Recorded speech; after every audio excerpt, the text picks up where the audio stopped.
updated Canvas post, and that even when I'm presenting today, for some reason that letter has not posted that either. So I will work on that sooner rather than later.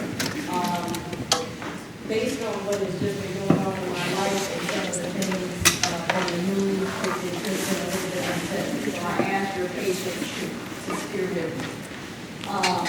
As it relates to update with where we are headed, I, to be honest with you, have no earthly idea. I am going to be honest with you. My plan was for us to go through the single tooth implant restoration.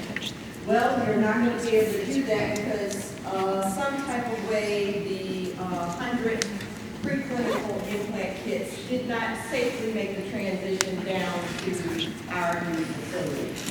We have no idea where they are. We have searched all high so we are working towards trying to order components so that we can have that experience. I have no idea when that will happen. It is my hope that it will happen this semester, but if not, what we will do is we will at least have a preparation and additional project that we need to be done at each laboratory period. Okay? So just like we did last week, we worked on your wax up and you prepared your touch, right, at 28 and 30, yes? So today the plan will be prepared, and I saw ahead of me, we did not do it today, right? Yes? No? Are you sure with this or you want more?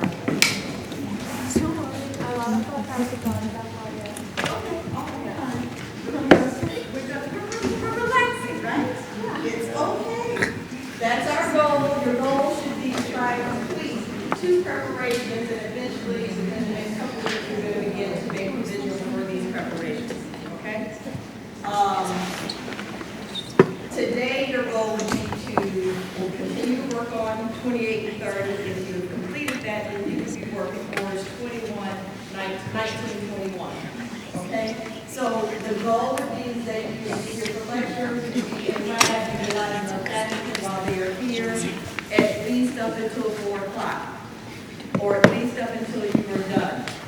If you are done, I would highly suggest that you check with your upperclassmen to try and get a clinical observation done, right?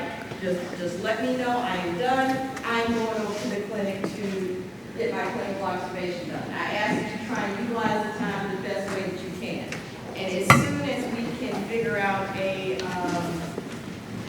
fix for getting the components, which I hope you have somewhere by Monday as to what's going on, in essence, it's going to take, we had custom-made implant components that fit within your Tigadyne.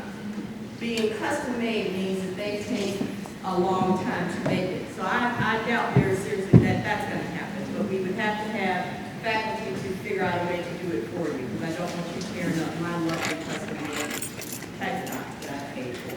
Okay?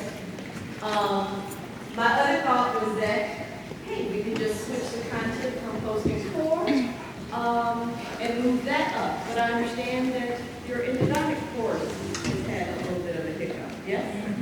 Okay. So I'm kind of confused or start getting more drama with that. So that may not be a big either. So we're going to all be flexible as best we can and know that we will do what we need to do. Okay. So what I would like to do is I'm at least going to move forward with introducing materials for you. I will say that we will have a quiz next week that will count on these components. If it's a picture, you need to make sure you understand that picture. Okay? 6 simple questions, a picture, and you got to identify the part. Okay? Simple. You got to spell the part correctly, right? And point to the right item. Okay? I think that's self-explanatory. All right, so this is just a general overview of ultimately what our goal is going to be. We're going to be different. Yes, sir. What is your expected approach toward waxing that missing 29? Do we need to just put a chunk on there and go from scratch and make form? I just wasn't really clear because I haven't done that. It needs to look like a tooth. I did approach Dr. Love about utilizing a denture tooth, and that did not go well. He did not want his teeth going missing. So, however, I'm not expecting you to make, tripod occlusal anatomy, but it needs to have two cusps, proximal contact, some groove anatomy, and look like a tooth. However you make that happen is entirely up to you. Oh, Okay?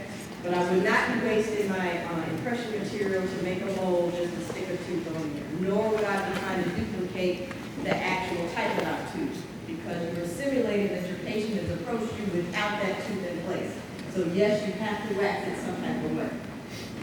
Deal? yes, ma'am. Is that clear? Anybody else got any questions about that? No? And the goal was that you would have time to kind of develop and do that. So you have more than enough time to do that because of our recent kickoff. So don't freak out about that. Okay? Okay. So here's an overview of what we will try and get you to accomplish, is that you would duplicate or fabricate a master cast for your patient that has your implant, substitute in your patient once we find those and or create them. And you are going to have a set of models that you would need to mount on your articulator, and that will serve as your implant patient. Because the substitutes that we have that fit within your typodont are just frictional fits. By the time you try and put impression material or twist on, twist off anything, you're just going to dislodge the entire thing. But if you can create a cast, master cast for you, that's what you're going to actually be working on. So anybody who is not secured their articulator, you need to make sure you have that here and with you at each class period once we get to that point. Hopefully that will be sooner rather than later, okay? You need to take great care, unlike these models, take great care that you do not destroy or drop your cast once you generate that. If that happens, and if it does happen, because I know you're moving things around, you're going to have to provide some type of wax up just to try and keep moving. I'm not interested in you trying to start all the way over and duplicate things. We will not have enough components for you to make another cast. And if you do need to do that, you will then have to drill out the components and start over again. So essentially you would have something that looks like this. You would have to drill through this, dislodge it, and start all over again. And you need to take great care in doing that.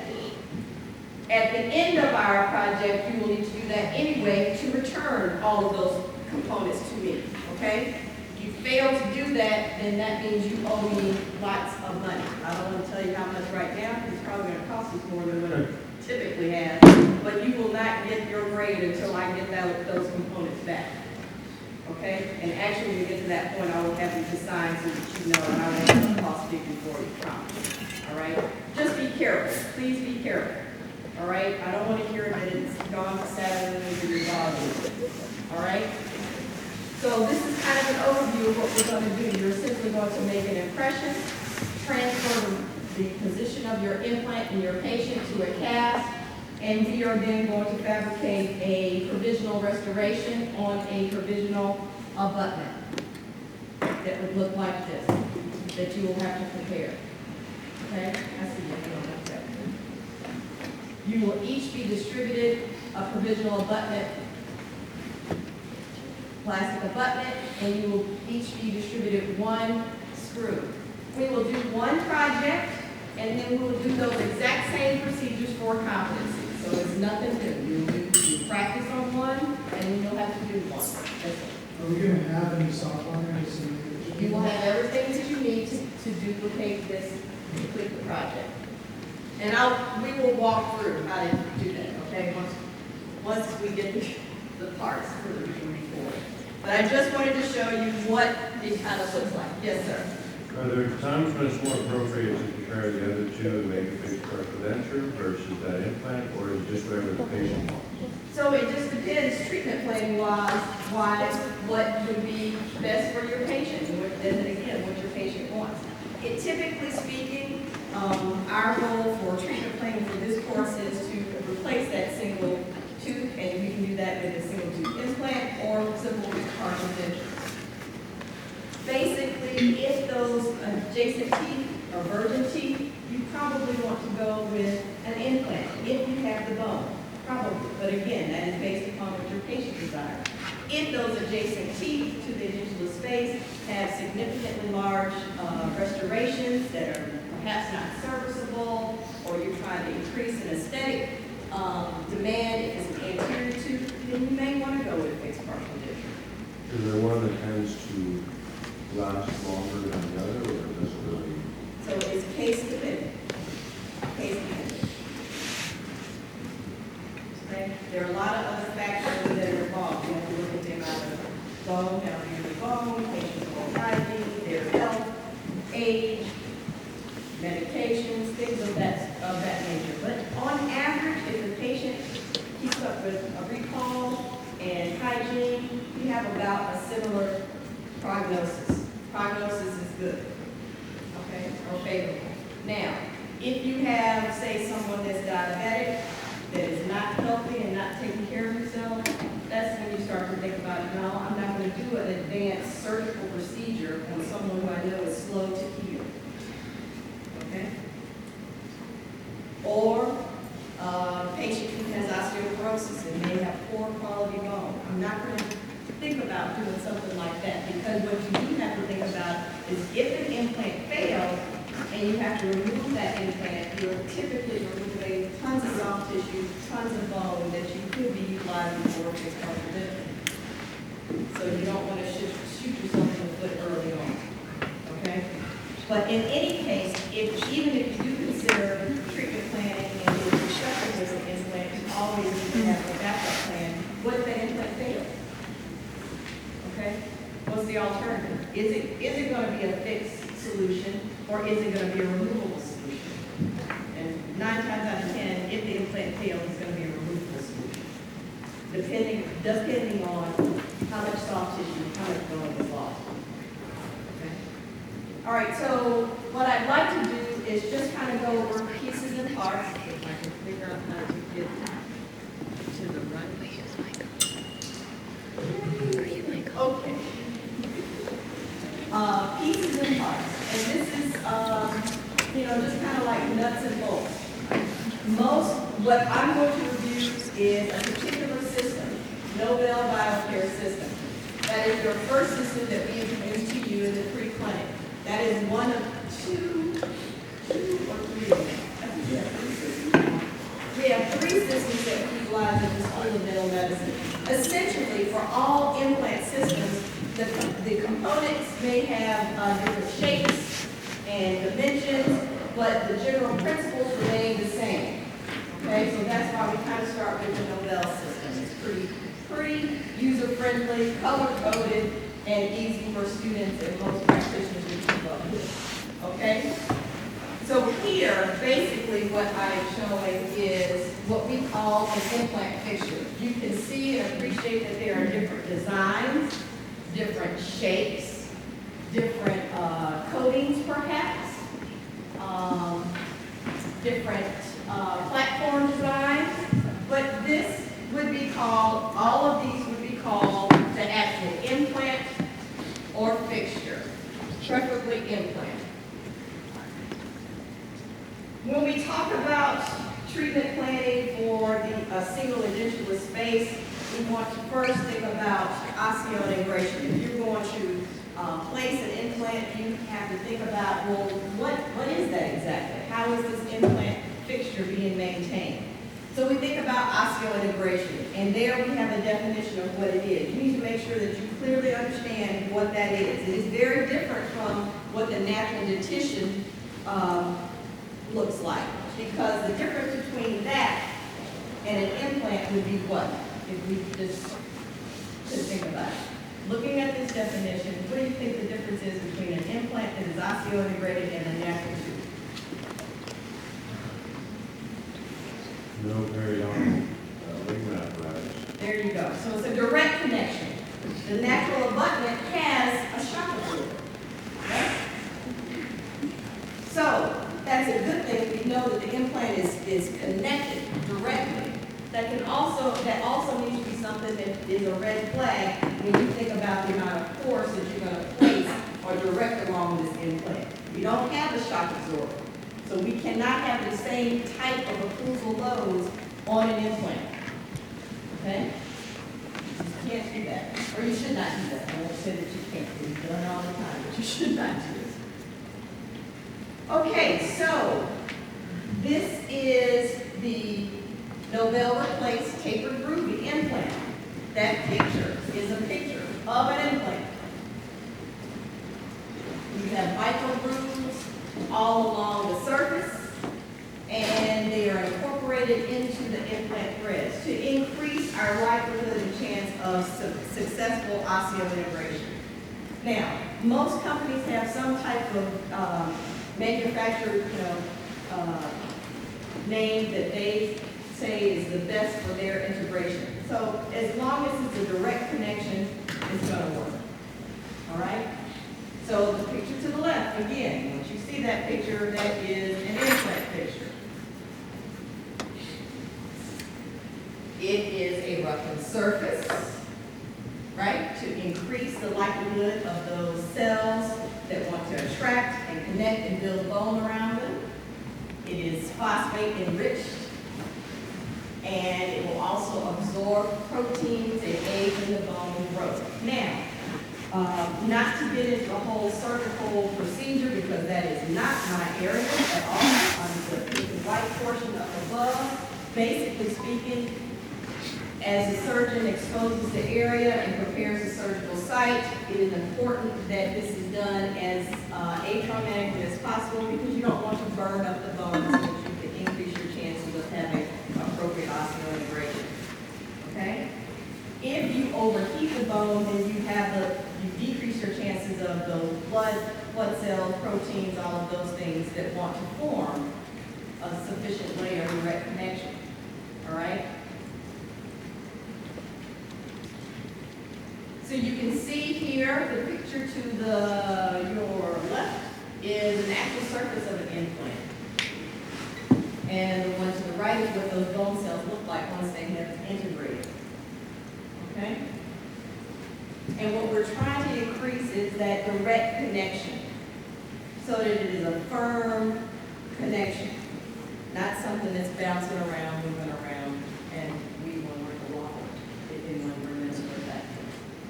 So it's going to grow into those porous structures, and again, with most companies, they have some type of either a surface treatment, a design that's going to allow for those cells to go in and make that direct connection. So there's more than one way to do it, and each company has their own, rah-rah advertisement as to, oh, this is the best. As long as it gets there and it connects over time, that's what we want. Okay? As it relates to now our portion in the restoration, there are several types of ways that you can attach to that actual implant once it is integrated. And just for general, just a generalization, on average, when you are thinking about placing an implant, we have several different qualities of bone. The maxillary bone, as you remember from anatomy, is rather porous, right? Can be porous, whereas mandibular bone can be a little bit more dense, depending on the patient's age and the area. So on average, when you're thinking about placing an implant, it's going to take longer for osseointegration to occur in the maxillary arch because of the quality of the bone. Okay, you have to think about, you have all types of vessels, you have a sinus that is there, so that's going to allow or lead for more time for that to integrate.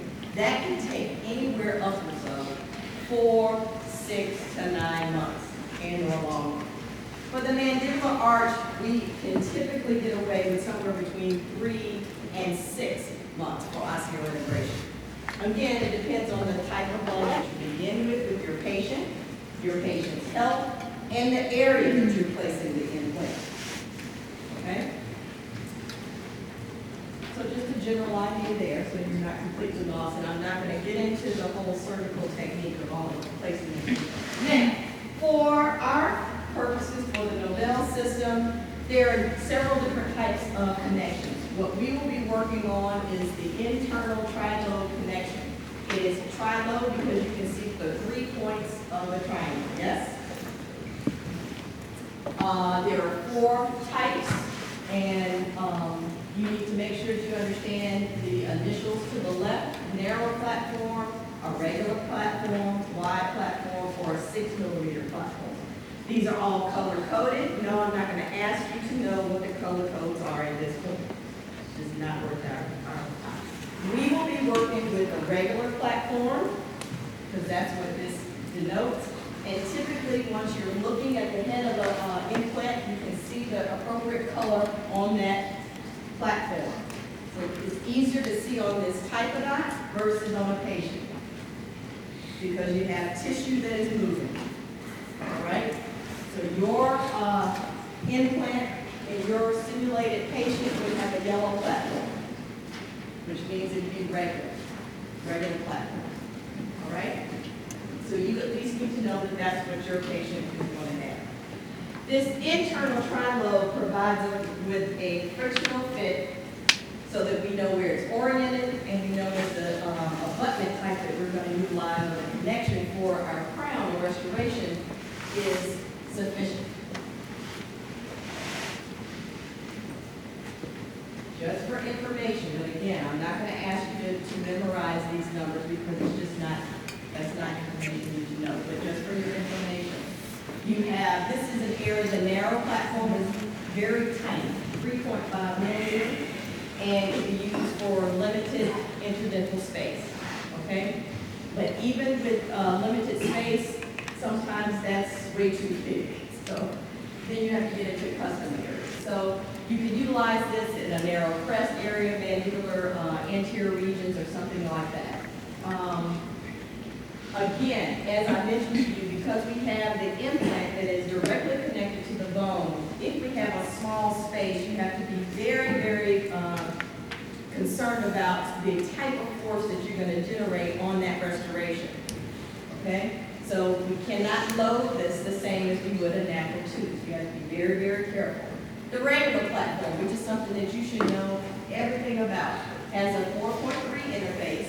You can use this in multiple areas. You are probably going to go through this in your complete denture course for an overdenture at some point. And that's going to happen either, because those components for your complete denture course when you see this one. But we'll figure it out.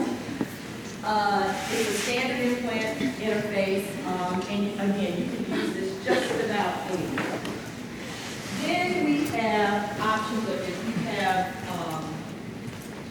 the need for more loading capability. You have a 5.0 interface.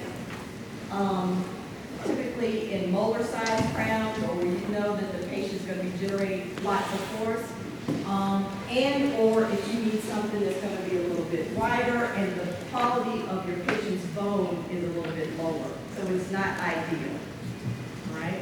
So that you can have at least some stability early on. And then the big boy of the system would be a 6.0 interface, when you, again, want to just consider more load, okay?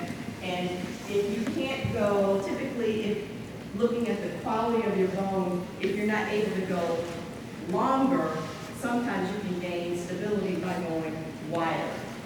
So the factors that go into that is the quality of your patient's bone to begin with, the area. So if we think about the maxillary arch and where the maxillary sinus is, we typically have to go wider versus longer, unless the patient would need to undergo a sinus lift, and that's kind of, that's invasive, it's extensive surgery, and that's going to take more time for integration surgery. Yes, sir. Presume from the radiograph, but to what degree can you be confident in assessing the quality of that bone before you start? I presume you're looking at how evolution it is, and is that pretty accurate? So there are, well, and I don't know that I would use the term accuracy, but you have some fair indicators to give you. I know that we can fit a 10 by 5 or 10 by 4.3 implant in this area based on your patient's health and their, and I'll even get to that in the next, when we're talking about a surgical guide and evaluating the quality of bone, okay? But we have indicators that we can make a good judgment on. But if you open that bone up and you actually begin the process of That's what I was placing, thinking. sometimes you think, oh, it look this way. It's not like that. That doesn't happen a lot, but it can happen. And then at that point, so you may have planned for 1.3, and so then you might need to go through something larger. And as long as, in that instance, if you plan, the key is that you need to plan first. Have a clear plan first. If you need a backup or plan B, you need to have that on, somewhere in the back of your mind. And that if you made a plan to go with, say, one size implant, then you may need to bump up to make sure that you should always have some type of initial stability first. If that implant is moving around after you've initially placed it, you're probably going to not have a good outcome. Maybe, but I know. Okay? But again, that's all kind of surgical. Okay, so here in the picture, the brightest yellow item that looks like a screw is the implant. This is showing you that it's placed in the maxillary arch underneath the gingiva. It is denoted by the lovely pink area. And we are now going to go through, you're going to go through and figure out what all these other components are. So we will talk about a cover screw, the abutment. There are two types, general types, and a healing cap. This would go a whole lot better if you had your little kits with you, but I'm going to show you here in the picture. So again, the bright yellow screw would be termed the implant fixture. The now bright yellow item is called the cover screw. So we surgically place the implant, and when we're completed with the placement of that implant, you place the cover screw. And you close the surgical site up. Depending upon the arch that the implant is being placed, that will remain closed from anywhere to 3 to 9 months. A little bit less, a little bit more, depends on the quality of the bone and the patient's arch. So here, the bright yellow corresponds with the bright yellower cover screw. Depending upon which arch the implant fixture is placed, you then uncover the cover screw and top of the implant, and we would then place a healing abutment, which is now corresponding to the bright yellow component that is now transmucosal. It's going through the mucosa, and this would be something that would be exposed in the oral cavity. Because the pink, bright coral pink area is your gingiva. Okay? But this does not happen until we know that we have given the patient enough time for the implant to at least osseointegrate.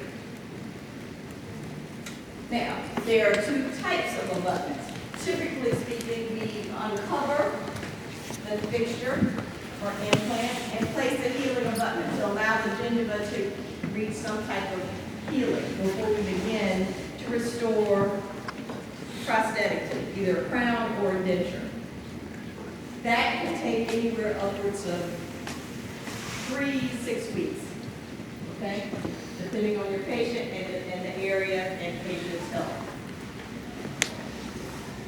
Once that is healed, you then begin your prosthetic procedures, which is what we're going to do, okay? And we would then utilize a prosthetic abutment, which then is the same thing as your crown prep. This is a machine, man-made abutment that would look just like your crown prep, except it's metal and has a screw hole in the center of it. Again, that goes through the mucosa as well. Okay? And that is being represented by, it is yellow and gray, because this would then connect to the fixture platform, which is called the platform, which would be level with the alveolar bone. And this would be your abutment screw there. Yes, sir. What's the recommended torque to know about the torque recommendation? I don't want to get into torquing of screws at this point, okay? For our purposes, you will hand tighten, okay? It is not important for us to think about torque at this point because I just want you to know that it's going. When you get closer to a clinical point, Dr. Porter will discuss all the lovely finesse of the torque wrench, when to utilize the torque wrench, how to appropriately orient the torque wrench so that you don't break anything. Am I right, Dr. Porter? Yes. So the main reason that we don't talk about torque now is that if you have a number in your mind now, when you get to your first patient or so, what we have found that typically happens, if I'm not correct, Dr. Porto, is that students cannot distinguish between the appropriate numbers and they put the torque wrench in the inappropriate manner and things break. And then Dr. Porto, Dr. Love, myself, Dr. Wayne, Dr. T, Dr. Fox, we begin to sweat very heavily. Right? Yeah. Because once you break something that is, and let's think about this. Thank you for bringing this up. Because if nothing else, I want to scare everyone to death. Once you break this particular screw, let's think about and look at where this is. So this is mucosa, right? And let's say if you're working on tooth number 19 or tooth number 15. And oh, by the way, I'm slightly lucky because I have teeny tiny hands. Compared to your hands, are they teeny tiny?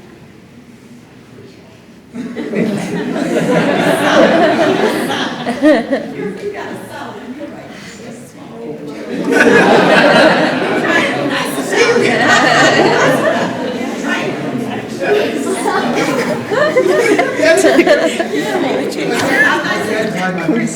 I'm not saying that it's not, but trust me, you're trying to find Today's the day, Madeline. that far down, there, you can't be tinier than Ant-Man to try and retrieve that. Am I right, Dr. Ford? Yeah. And even if you work Ant-Man, once you have the near definition of torque, is that you're deforming that metal so that it is an intimate fit. So you have already stretched that metal so it's intimately contacting everything else. Trying to get it to back out and loosen out is a nightmare. We have our ways, but it is not fun. Okay?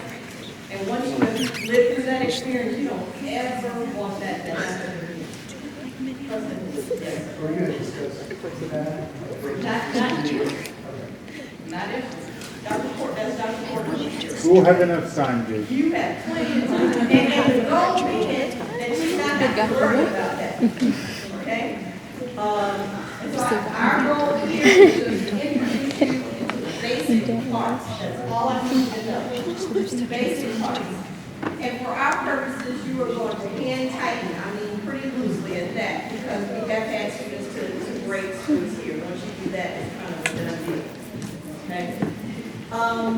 So here, the yellow component that we're describing that matches with the word abutment screw is actually that, the abutment screw. It maintains the abutment. And there are a couple of different ways that you can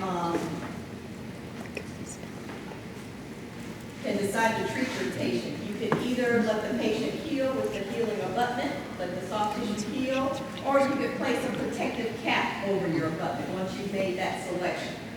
Okay? So that exists. I don't think you really need to, I would not say that you need to focus so much on the healing cap, because that is not something that we actually have students utilize a great deal of. And at least for fixed, Dr. Love will probably cover that a little bit more as it relates to locator abutments. Okay? But you need to know that that healing cap does exist. So for our purposes, please make sure that you understand this diagram, that you understand where the fixture or implant is, the cover screw, the abutment, and that there are two types of abutments. I'm only going to ask you about one. Very likely. So again, here's another view of that entire system. A where the implant and the abutment are. So essentially, once we have the implant placed, everything on top then just simulates our natural tooth, except it's a metal substitute. That's the theory. And while I said it that simply, doesn't always work out that way, but that's the theory, that it should be just that simple, because it's either a man-made substitute or custom-made substitute.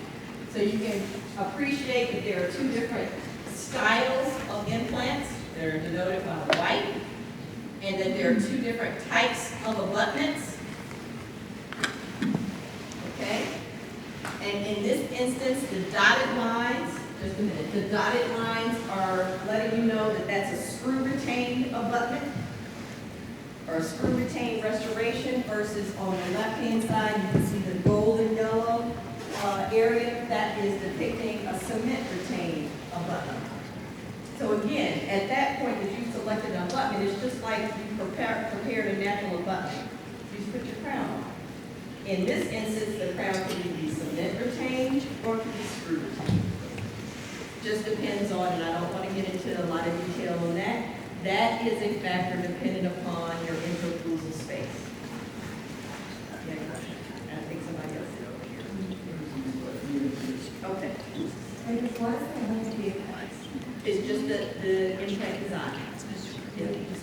Just that's how they decided to design it. It may or may not help, right? But you know that that's the implant, right? So in theory, the cell is supposed to go through there and build all over the yada. But they have to have a substrate to build to. So there's nothing there. I don't want to get it. Okay, anybody else? Okay. So it's just pieces and parts. And once we do identify and find your lovely caboodle, implant caboodles, this is what your little kit is going to look like. So you have healing abutments. There are several. They're located here. And these are actually components for the implant overdenture that you will go through with Dr. Love. Okay, so I don't want to steal this thunder. Right? You also have what we call the different types of abutments, prosthetic abutments. Here is just a standard abutment, metal abutment. Here is a ceramic abutment. And you would have that in your kit. Okay? As long as you say that it's an abutment, you don't necessarily have to have the word prosthetic, it's an abutment. It can be healing. That's it. All right? And I think you should have a healing abutment in here, but there's not one depicted here. Nope, there's not. Okay. Overdenture abutments. These are locator abutments. And again, I don't want to steal Dr. Love's thunder. Impression components. The yellow cap is termed a snappy. We no longer use this, but you had one in your kit. You don't need to necessarily know anything about it. What you do need to know is about the impression coping there that is brass yellow with the screw. Okay, so you do need to make sure that you know what this is. All right? Analogs, component analogs. That is what is depicted here in my cast so that you can transfer the position of your implant to a working cast. So that is termed an analog, and it simulates the position of your implant in your working cast. Here is one for fixed, it's all brass, it's all one connection, or here are the analogs for your implant overdenture. And please remember that once we do get these components, we're going to need to make sure that you drill those out and return those to us at some point, but we will talk about that. So please don't toss your working cast, all right? And your drivers or seating tools. So there are different shapes and hex. Shapes, hex, internal slot. There are different lengths for those of us who have small hands, those of us who have longer hands, because it can get difficult instrumenting in posterior regions. It's dark and slippery and wet. So very, very challenging, okay? But you will at least have one standard driver. And it's important, I would say, this driver has a hex design. In the clinic, just a word of caution, in the clinic, since we have now moved to cassettes, when you check out an implant kit, it is important before you start to unscrew anything, please take the opportunity to look at that driver first. If it's a complete circle, do not use it. It should be a hex, or the appropriate shape of our implant system, and that's why we're going through this now. And you will be exposed to 2 other systems with Dr. Porto. So you need to inspect your instruments first. If it looks like it's very worn, don't even use it. Take it back to the dispensary and let them know, hey, this driver looks like it's at its last days. That is the number one way that we break something, because it doesn't work in the manner in which it was designed. So we need for you to do that. We can't do that because we're not using the instruments all the time, okay? And at least for your first patient, you probably want to make sure that you review the kit with a faculty member so that they can go over all of, we each have our own little nuances, but knowing that typical first-time students or on difficult patients have a tendency to break things, I want to make sure that that is not going to happen to me on a Thursday afternoon at 4:55. Is that an overview? We will get to that later on, okay? So we're talking about components, we're not talking about impression with technique. So for now, that is termed an impression component. That is it. All right? So that's essentially what your little kit would look like. And I'm not going to cover the snappy abutment because, well, I do want to cover one thing. The actual, just abutment is what we will be utilizing, something like that. And it's abutment screw. We have in your kit the snappy abutment replica. So this would be the analog from this portion down, which replicates the position of your implant fixture. It's all one unit, and you will not have to worry about that, but that's just something that you should know about. And then there are 2 types of temporary coping and or healing cap. And again, at this point, it's supposed to simulate just your natural abutment, just like a natural tooth, except it's man-made. So ideally, this is what your implant placement would look like. One of those tri-lows being dead facial to your edentulous ridge. And you can appreciate that internal hex there and the tri-lobe alignment. So you would line up, you have to kind of physically look at where your lobes are and line those up.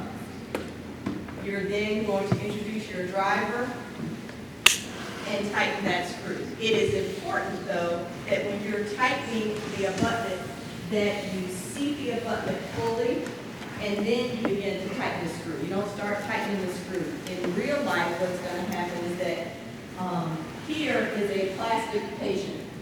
Once you take that healing abutment off, the soft tissue really has nothing to support it, so it starts to fold and collapse. So please remember that while we don't have innervation to the implant, the soft tissue is still innervated. And at best, most patients describe that feeling as you're trying to seat an abutment as a pinch or a paper cut, because it's a nice tight fit. And depending upon the amount and quality of healing, you could also see healthy tissue go from coral pink to blanch white. So the goal would be for you to seat the abutment, engage the tri-lobes, and apply pressure, and wait for a couple minutes until those tissues kind of pink back up or get back to their normal color. Okay? You typically do not have to anesthetize patients, and if you do, then you really don't know if something is going on with that implant. You just have to take your time. So once you unscrew the healing abutment, you don't unscrew it, turn around, put it on the desktop, talk to your classmate, and then go and try and introduce the abutment. By that time, the soft tissue has collapsed over. And you might have to then do something else to try and make this comfortable for your patient. So this is a quick interchange. And you're looking at those trilobes, you're gonna see the abutment, wait for those tissues to pink back up, and then you're gonna begin to tighten your abutment screw. And I think that's all I want to cover related to that. We'll get to something else clinically about those steps. That's what the abutment would look like clinically. That's on a plastic patient, okay? So we already know that those tissues look about the same. So at this point, you can appreciate that this abutment does already have a machine finish line on it. And so you can adjust a standard abutment, and or for some reason you cannot identify a standard abutment that's going to work for your case, then we probably have to customize the abutment due to space and or size. Okay, and understand that because it's now custom, that is going to cost you more money. If it costs you more money, then it costs the patient more money. Okay, that is typically the case when the surgeon has not placed the implant where we designed it to be. And what's important for you to understand is that the restoring dentist decides where that implant must be. If there's no bone and they can't put it where we designed it to be, then there should not be an implant. Now, in a perfect world, that should happen. That rarely happens. So hence, we typically have to utilize a custom abutment. Just understand that that would be an additional expense for you. Not going to go into that. That's a particular impression coping there. These are two types of healing caps, and essentially just plastic caps to protect our metal components so the patient can still eat. It's not very aesthetic, but it just covers and protects what we can place, man-made parts. Okay? Or you could utilize this particular plastic abutment to the left that already has a finish line that you can create, and actually the idea was that you could either use some type of provisional material to make a just like any other single tooth provisional. Okay? And I think here is another type of abutment. This is a ceramic abutment if we wanted to use in the case of our patient, Mr. Kilgore. We would not want, if we wanted to go with a ceramic definitive restoration, we could clearly not have a metal abutment there that would show through. We'd be able to see that nice gray little TV there. So we might want to consider a ceramic abutment so that our restoration is, aesthetic. Okay?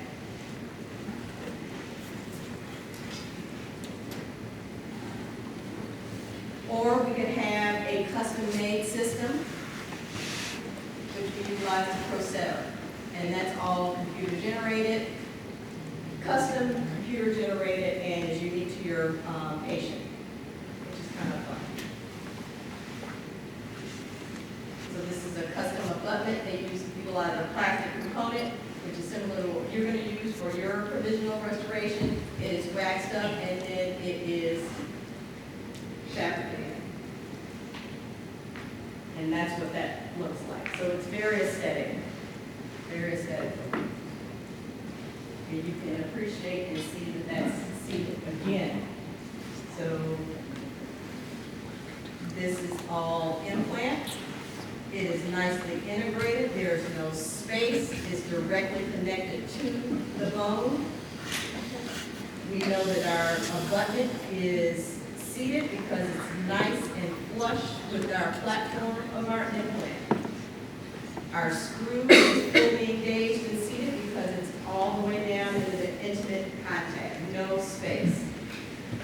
Okay? And believe it or not, if you're thinking, oh, it's just easy, it's just a set of screws, I just have to make sure one screw is in and the other screw connects. It's not always that easy. The soft tissue gets in the way, and other factors can hinder that, so we always make sure that we're taking check radiographs to make sure that it does look like that, okay?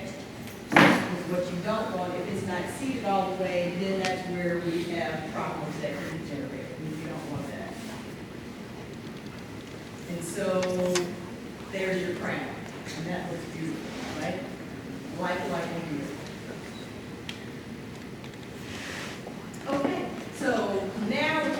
be just a regular aesthetic abutment, which would be the item to the left, and your abutment screw. We have the implant replica, which would be this brass, in your kit, it's a nice brass-looking item, implant replica. We have a impression coping, which is different from the type of coping that was shown in your kit, and a temporary abutment that is plastic and non-engaging. Okay? So those are items that you need.